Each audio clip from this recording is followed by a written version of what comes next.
आपल्या बहिणीशी प्रेमसंबंध असल्याच्या कारणावरून एका तडीपार भावाने दुसऱ्या तडीपार व्यक्तीला देहू रोड येथील खाणीत ढकलून देऊन त्याचा खून केल्याची घटना समोर आली आहे।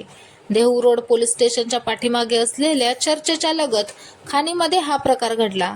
अजय जोगिंदर लुक्कड वय 21 असं खून झालेल्या तरुणाचं नाव आहे, तर कुणाल चंदू सकट वय 18, प्रेम सचिन मोरे वय 19 आणि ओमकार उर्फ गणेश रवींद्र पवार यांना पोलिसांनी अटक केली आहे।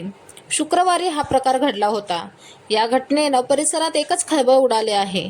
याबाबत अशी माहिती मिळाली आहे की अजय लुक्कड याला तडीपार करून मुंबईमध्ये सोडण्यात आलं होतं, मात्र नातेवाईकांच्या अंत्यसंस्कारासाठी तो देहू रोडला आला होता।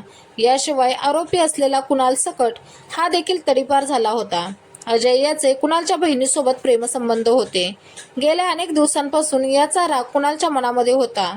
देहू रोडला असताना कुणाल याने अजयला ट्राय जेसूस चर्चच्या पाठीमागील डोंगरावर भेटण्यासाठी बोलवले। अजय पोहोचण्याच्या अगोदर कुणाल आणि त्याचे 2 साथीदार या डोंगरावर पोहोचले होते। अजय आल्यानंतर कुणाल आणि अजय यांच्यामध्ये जोरदार वादावादी झाली। कुणालने सोबत आणलेल्या 2 मित्रांनी आणि कुणाल यांनी मिळून अजयला खाणीत ढकलून दिले।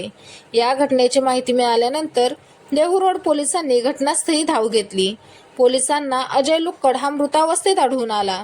त्याच्या गळ्यावर काही व्रण दिसून आले। अजय याच्या अंगावर कोणत्याही जखमा आढळून आल्या नाहीत।